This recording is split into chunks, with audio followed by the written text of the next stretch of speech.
this, and listen to this very intently. When you come to a point in your life wherein you have to choose between anything or everything else, taking the throne of God, listen to this, you need to pull that down and tell yourself, I have no good but God. David saw all the evil that is happening towards him and saw that God was his only good. I could very well remember more than a decade ago when I first heard of the song of Bart Millard. I don't know if you know Bart Millard. He's the singer of Mercy Me, the band. It was part of a bigger album, a collection of songs wherein it was unique, okay? The title of the album was The Story, and each character of the Bible were given songs. And then yung mga songs na nakanta nila, there was a song of David, there was the song of Mary, there was the song of Jesus, all of the characters in the Bible. Of course, we don't sing those songs because that is against RPW in such a way that those are contemporary songs. But Bart Millard represented Moses. And on his song, the title was It Must Be You. I love that song. Every time I sing this over and over again, I will not sing this, maybe. Okay, again, the night before, I was called to pastorate. I was called by my previous church. And during my ordination here at SGE, I kept on repeating this song over and over again, It Must Be You. It was a song by David. Listen to the lyrics. I'd like to look in the mirror without hiding my eyes.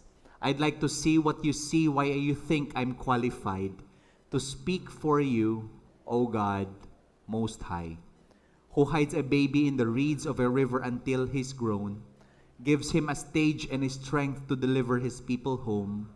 'Cause I'm tongue-tied, weak in the knees, must be something you want to see. Listen to the chorus. If there's anything good, anything that's good in me, well, it must be you, must be you. If there's any part of my shaking heart to see this journey through, it must be you, must be you. It must be you, must be you.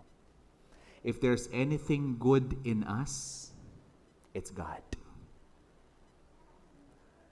Go back to David.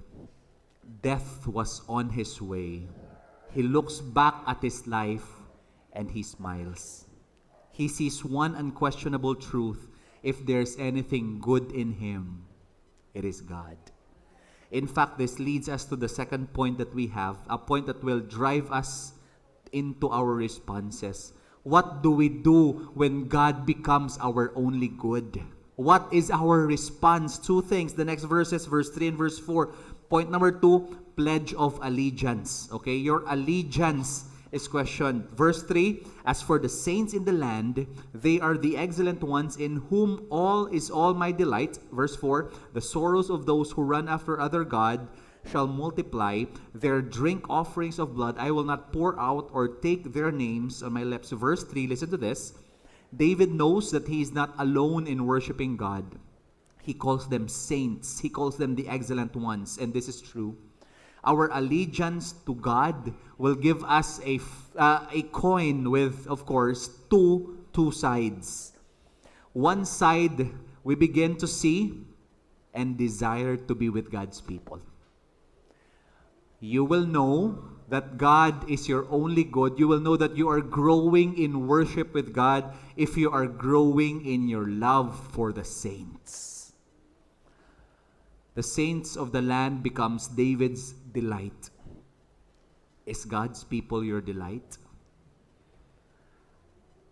This is quite something because oftentimes we think that if we delight in God, we focus on God. Bahala na sila. I don't care about people. I only care about you, Lord. But the Bible is clear. When you begin to deepen your love to God, you begin to delight on His people. You begin to delight on His people. Here, David understands that he is not alone worshiping the one true God. He knows that he has brothers and sisters who are truly bowing down to God and makes him life's deep delight.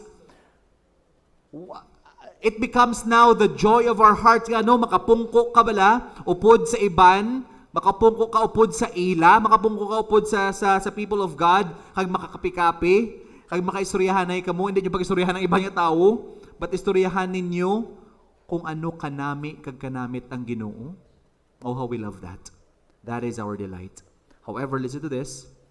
There's a danger implied if this is not applied. We all have worldly friends, right?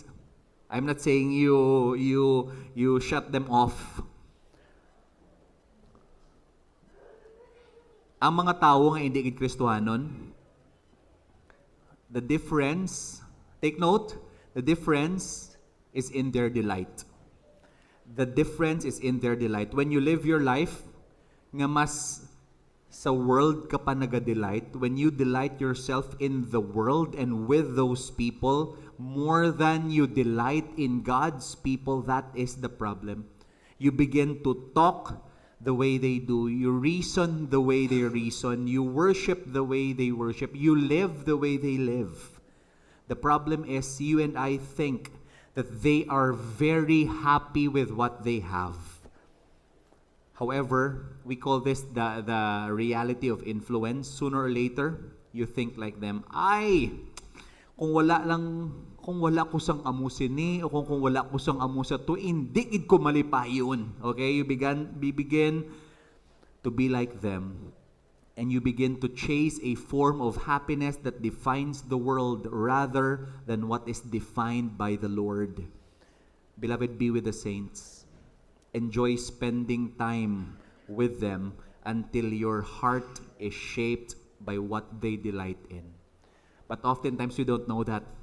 Because oftentimes when we are with the saints, ang ato nyo ginaistoryahan, mismo, kis alang ang Ginoo. That is yun na. Let's practice that.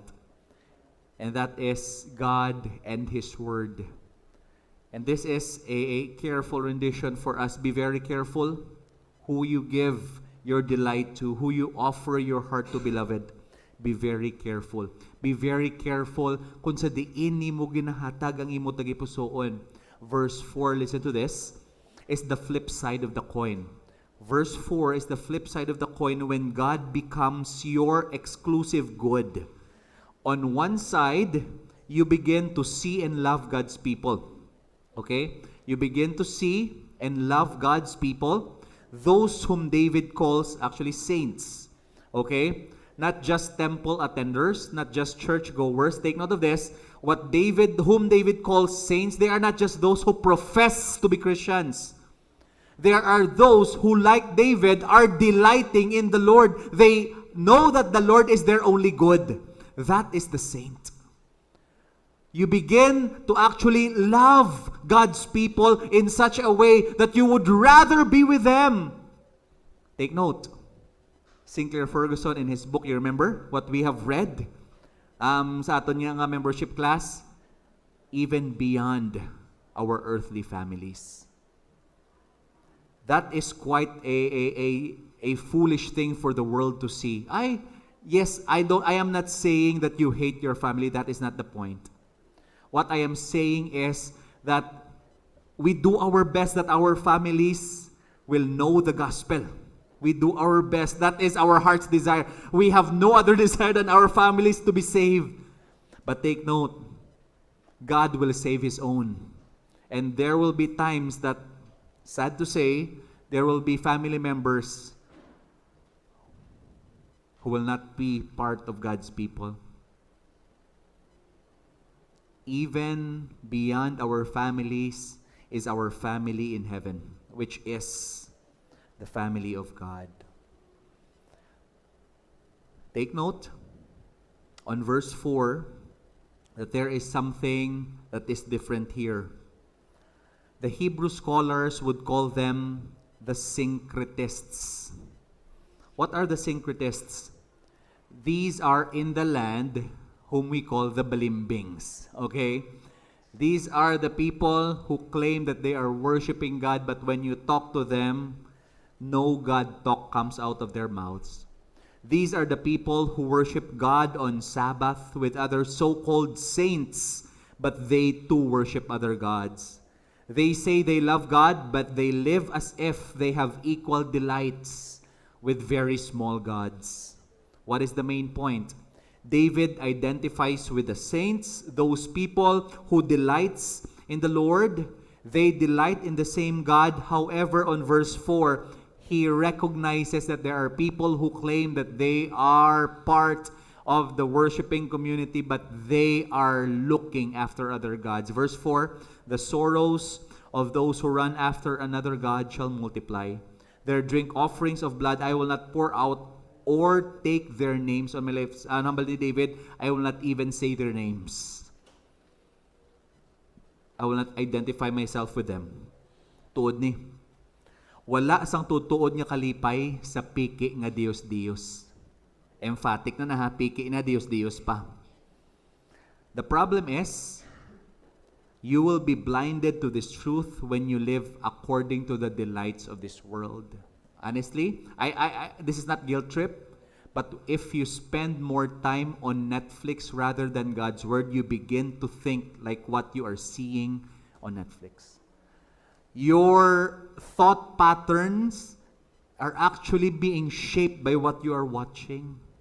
And because you are shaped by what you are watching, slowly and surely, you identify yourselves with them. And when other people, especially God's people, kung suyaan na sang God's people mo na, sinong i-defend mo?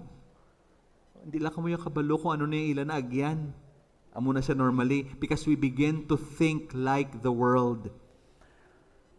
That is what we call syncretists. They are syncretizing both worship of God, thinking they are worshiping God, but they are living their lives with false worship. Kung ano ang gapalipay sa kalibutan, amo man ang gapalipay sa iya. They claim to be God's own, but mapatay sila kung madulaan sila sa mga butang-butang nga hindi iya sang Ginoo. Beloved, listen to this. Don't be a syncretist in your worship. Worship God alone. Woe to those who chase after false gods. Instead of satisfaction, listen to this, their sorrows will surely multiply. What David saw not just the evils of his life, but David saw all the good and all the blessings that has happened to him and saw that God was his only good. He saw the evils, but he saw God, you are my only good. He saw the goods and the blessings in his life, but he still said, Lord, you are my only good. You get the point?